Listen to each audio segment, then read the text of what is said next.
What's good, YouTube? Dom, Statement Sports Cards here, back with another video. Hope you're all doing well.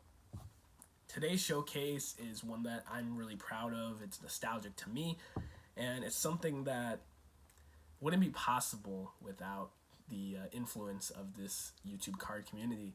And the reason I say that is, as much as it's been great connecting with all you guys, YouTube originally for me was kind of like taking courses on collecting cards. I would learn so much, and I still do, from all of you guys about different players, different sets, different collecting ideologies and strategies, and ways to build up your collection that are just really cool. And because I'm all over the place with my collecting, sometimes you need a little refresher. You need a reminder about a different type of hobby strategy that you haven't been implementing as much recently.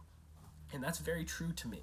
I actually listened earlier last month to an episode of the Golden Age Cardboard with my good friend Jake, Legends Never Die, on it, and they were talking about Hall of Fame collecting, and they talked about what we call the window.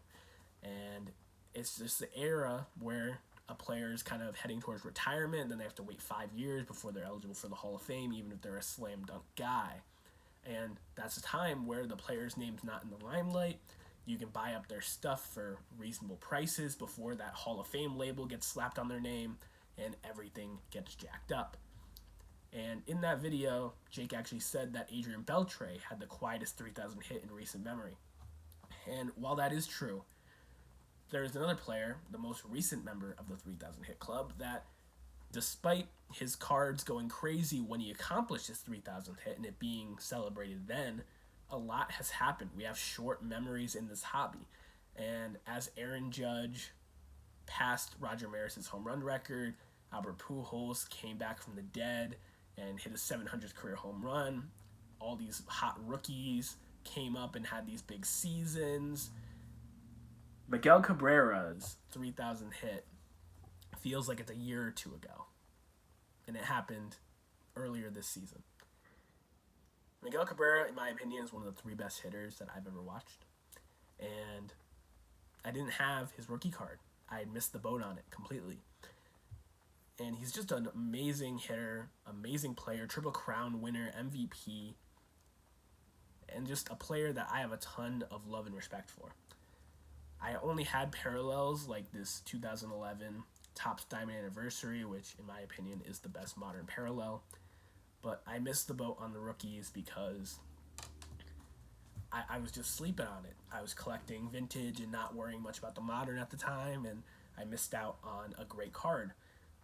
And I try to have a rookie card and then an autograph or patch card that I really like in my collection, especially for players I'm big fans of that are future Hall of Famers. And I was looking at patch cards of Miguel Cabrera, and I was able to win this bad boy. Yeah.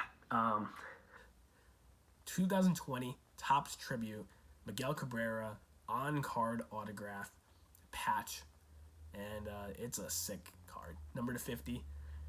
And what I love about this is the foil is super shiny, but the card is so dark that the place where the autograph goes allows his beautiful autograph to pop off the card. It is so sharp, and unlike most modern relics, this one actually has the stamp on it that you can look up on MLB's website and figure out what game it's from. And congratulations to all you Pirates fans out there. Miguel Cabrera did have a hit in the game, but the Pirates won 5-1 in May of 2019. And Miguel Cabrera, he played in the game, and I know that jersey is from the game. So really cool 2-color patch there. Has his beautiful signature as the centerpiece, and it's an inner circle guy. One of 6 members of the 3,000 hit and 500 home run club. You can't get much better than that. So I was able to score this when it wasn't even really my target for a price that I just think is ridiculous. And then I finally did score the card that I was looking for. His 2000 Topps Traded. He was a great player even as a young player for the Marlins. As a 20-something-year-old, he hit a home run to dead center off of Roger Clemens in the World Series. He showed he belonged right from the jump. And while most people probably wouldn't have predicted he would be the first player since Carl Yastrzemski to win the Triple Crown, everyone knew that he was a legitimate hitter and a guy that played the hot corner to start his career, which is really tough defensively. He turned into a first baseman DH down the line, but just a really special player and an awesome card. One of the players that overshadowed him that I also think is one of the 3 best hitters I've ever seen is the Machine, Albert Pujols, who his retirement was made official on the 1st of November. And, end of an era. The Machine, probably my favorite baseball player ever, and by far one of the best 3 hitters I've ever watched. He did everything in his first 10, 11 years with the Cardinals. His next decade was kind of more just compiling and being a mentor to legends like Mike Trout and Shohei Ohtani, among others, but, just an amazing hitter, and I have his 2011 Topps Diamond Anniversary as well here,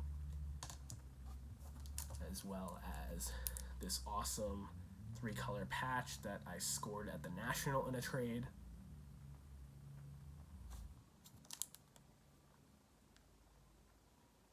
That's from Upper Deck, with the awesome certification on the back.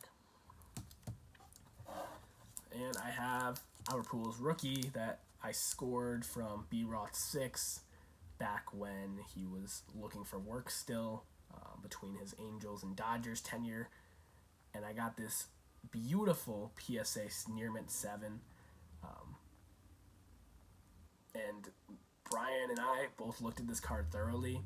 We cannot tell why it's not an 8 or a 9. It is a beautiful example of his Topps traded card. Living legend right there.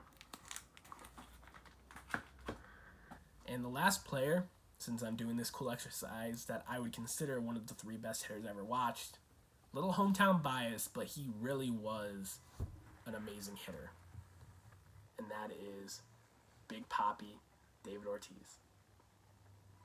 The best designated hitter ever, no question. Sorry, Edgar Martinez fans. But David Ortiz, clutch hitting machine, home runs, RBIs, the whole 9 yards. And he had the personality that could put a whole city on his back. And I have his 2011 Topps Diamond Anniversary here to show off, as well as this sick Swing Time relic that is 3-color. Looks like it's from his name on the back of the jersey.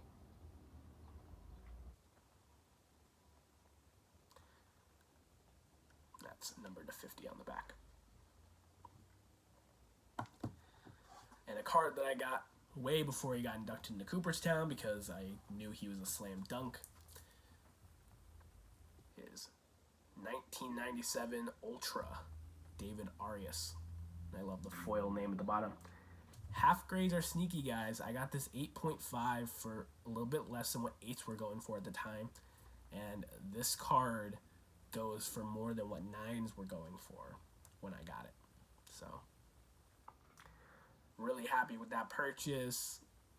These 3 players are absolute living legends. The 3 best hitters that I've gotten to see play. I know I'm 23. I got the back end of Bonds, Thomas, McGuire, Sosa, Griffey, Tomey. I got the back end of those guys. And while Manny Ramirez just misses the list, something that all these legends have in common is that they weren't just great contact hitters, but elite power hitters that are members of the 500 Home Run Club. So, appreciate you guys listening as always. I hope you enjoyed this kind of showcase of 3 players that really helped me fall in love with the game of baseball. And I appreciate you guys. Enjoy the rest of the World Series and have a good one. Peace.